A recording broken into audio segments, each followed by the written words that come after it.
এসআইআরের শুনানির মাঝেই বাংলা জুড়ে শাসক দলের অসভ্যতা, নির্বাচন কমিশনের স্পষ্ট নির্দেশ অগ্রাহ্য করে দাদাগিরি তৃণমূলের বুথ লেভেল এজেন্ডে। মেদিনীপুর থেকে বর্ধমান একই ছবি।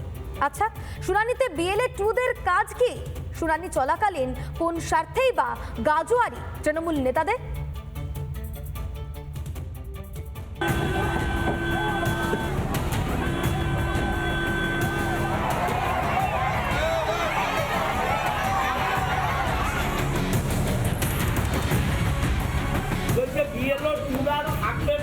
দেবে না, সেটা লিখিত দিচ্ছে না।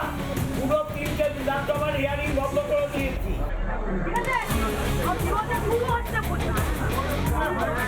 যেখানে বিএলএ 2 অ্যালাউ করে সেখানে কাজ চলছে, যেখানে বিএলএ 2 অ্যালাউ করেনি সেখানে কাজ চলছে।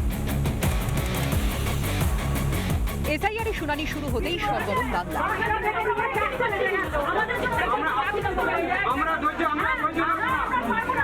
তৃণমূল নেতাদের দাবি খুব পরিষ্কার, শুনানি পর্বে থাকতে দিতে হবে তৃণমূলের বুথ লেভেল এজেন্টদের। আমরা যাদের চিনি, আমরা যাদের জানি বা তাদের কোনোরকম কি অসুবিধা হচ্ছে আমরা ভালো করে বুঝতে পারবো, আমরা সেটাও তো অফিসারকে বলতে পারবো।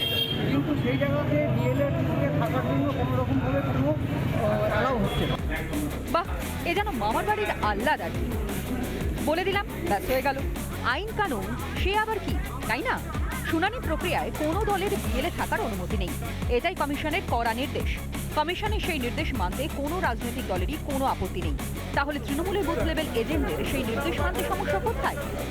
সম্প্রতি নেতাজি ইন্ডোরে বিএলএদের কিভাবে নজরদারি করতে বলেছিলেন মমতা বন্দ্যোপাধ্যায় মনে পড়ছে?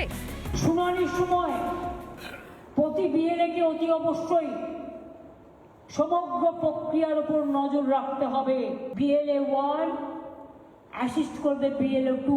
হিয়ারিং পর্ব চলছে, সেখানে রীতিমতন দাদাগিরি করতে দেখা গেল তৃণমূল কংগ্রেসের বিধায়ক থেকে শুরু করে বিএলএ অর্থাৎ বুথ লেভেল এজেন্টদের। তৃণমূল কংগ্রেস ভয় পেয়েছে, তার কারণ 26-এর নির্বাচনে কোথাও গিয়ে পায়ের তলার যে শক্ত মাটিটা ছিল সেটা হয়তো নড়বড়ে হয়ে গিয়েছে বলে আশঙ্কা প্রকাশ করতে শুরু করে দিয়েছে তৃণমূল কংগ্রেস। যে কারণের জন্য তারা মরিয়া হয়ে গেছে, যে করেই হোক না কেন এসআইআরকে ভণ্ডুল করতেই হবে। প্রতিবেশীকে বাবা বানানোর দিন শেষ, জালে ধরা পড়েছে সব ষড়যন্ত্র। তাহলে এই দাদাগিরির পেছনে কি দলের শীর্ষ নেতৃত্বেরই অনুপ্রেরণা? জানিয়ে তৃণমূল কংগ্রেসকে চড়া সুরে বিঁধেছে বিজেপি। এভাবে বিভিন্ন জায়গায় বিভিন্ন তৃণমূল কংগ্রেসের নেতা, বিধায়ক, মন্ত্রীরা যেভাবে এই প্রসেসকে বাধা দিচ্ছেন, যেভাবে তারা যে কোনো মূল্যে হিয়ারিং বন্ধ করবার চেষ্টা করছেন তাদের জালিয়াতিকে ঢেকে রাখার জন্য, সেটা যদি নির্বাচন কমিশন শেষ করতে না পারে আমরাও প্রয়োজনীয় ব্যবস্থা নেব পশ্চিমবঙ্গে, তাহলে নির্বাচন হবে না। এরপরে যদি নির্দিষ্ট তারিখে নির্বাচন না হয় তার জন্য দায়ী থাকবে তৃণমূল কংগ্রেস। এসআইআর থামাতে প্রাণপণ চেষ্টা করেছিল তৃণমূল, কিন্তু তাতে আখেরে হয়েছে কাঁচকলা।